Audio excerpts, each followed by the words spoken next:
বিসমিল্লাহির রহমানির রহিম। হে জগতবাসী, আজকে আপনাদের সামনে যে আলোচনার মাধ্যমে কিছু কথা বলবো, সে কথাগুলো যদি কেউ মানতে পারে অবশ্যই ব্যথা বেদনা ভালো হবে। বিশেষ করে পেট ব্যথা, পাঁজরের ব্যথা বা বিভিন্ন শরীরের অঙ্গ প্রত্যঙ্গের ব্যথা, এই ব্যথাগুলো ইনশাল্লাহ কমে যাবে। আর সেগুলো সাহায্য করবে কে? কোরআন। আল্লাহ যে কোরআন আমাদেরকে দিয়েছে, এই কোরআনের মধ্যে যে কিছু পরিচিত সূরা আছে, সহজভাবে সকলেই পড়তে পারে, সেই কোরআনের সূরার মাধ্যমে আপনার এই শরীরের সুস্থতা এনে দেবে স্বয়ং আল্লাহ। এখানে সহযোগিতা করে থাকে। আল্লাহ বলে যারা ডাকে, আল্লাহকে যারা বিশ্বাস করে এবং আল্লাহকে যারা ভালোবাসে, তাদেরকে হয়তো আল্লাহ একটু কষ্ট দেয়, কিন্তু আবার একটা ওসিলা দিয়ে আল্লাহ তাদেরকে ভালোও করে। তবে আজকের আলোচনাটি হবে কি, যে ব্যথা বেদনা, পেট ব্যথার তদবির। এই পেট ব্যথার তদবির এবং বিভিন্ন ব্যথা বেদনা নিয়ে আলোচনাটি করব। সেটি হলো পাঁজরের বেদনা, যে মানুষের বিভিন্ন হাড় গড়ে ব্যথা করে। এই পাঁজরের ব্যথা ও পেটের ব্যথা আরোগ্য, এটার থেকে আরোগ্য হতে হলে বা আপনি সুস্থতা হতে হলে ছোট একটি লাঠি নেবেন হাতে। ছোট একটি লাঠি হাতে নিলে সেই লাঠির উভয় মাথায় দুই হাতে ধরে সূরা নাস 7 বার পাঠ করে ওই লাঠির দ্বারা ব্যথা স্থানে চাপ দিয়ে ধরবেন। তবে একটু জোর করে চাপ দিয়ে ধরতে হবে।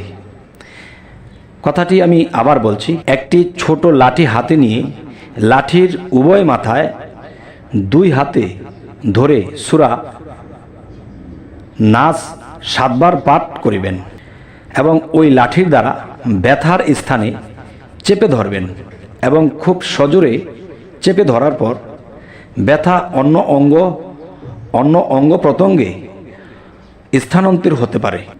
এইভাবে সেখানে লাঠি চেপে ধরবে, ইনশাল্লাহ বেদনা দূর হবে।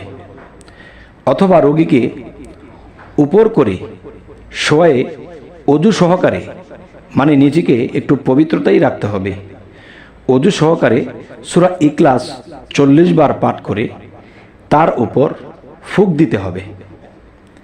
তার উপর যখন ফুঁক দেওয়া হবে, আল্লাহর ফজলে ইনশাল্লাহ এই ব্যথা বেদনা মুক্ত হয়ে তিনি শোয়া থেকে ইনশাল্লাহ বসেই যাবেন আর বলবেন যে ইনশাআল্লাহ আমার এখন আর ব্যথা বেদনা লাগছে না। তাহলে বলবো কি, সূরা নাস এবং সূরা ইখলাস। তবে নাস সূরাটার মধ্যে কিন্তু যেই কথাগুলো বলা আছে যে আমার মধ্যে অশান্তি কে করে, সেই নাসের মধ্যে যে কয়েকটা খবিশ শয়তান, জিন শয়তান এবং বিভিন্ন শয়তানের নাম এখানে উল্লেখ করা আছে।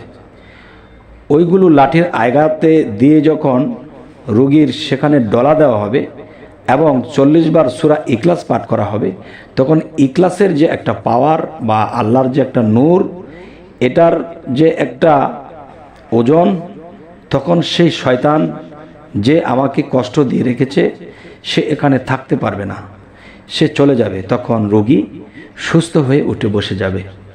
আলহামদুলিল্লাহ। তবে হে জগতবাসী, আজকে আপনাদের সামনে যে আলোচনাটি করলাম কেমন লাগলো তা জানাবেন এবং এর ফলাফল কেমন হয় একসময় তাও জানাবেন। এবং এ ধরনের আলোচনা পেতে মানুষের রোগ নিরাময়, ব্যথা বেদনা বা গর্ভ নষ্ট হওয়া বিষয় নিয়ে, বিভিন্ন বিষয় নিয়ে আপনাদের সামনে ভিডিও তুলে ধরব। তো অবশ্যই আপনারা চ্যানেলটিকে সাবস্ক্রাইব করে রাখুন।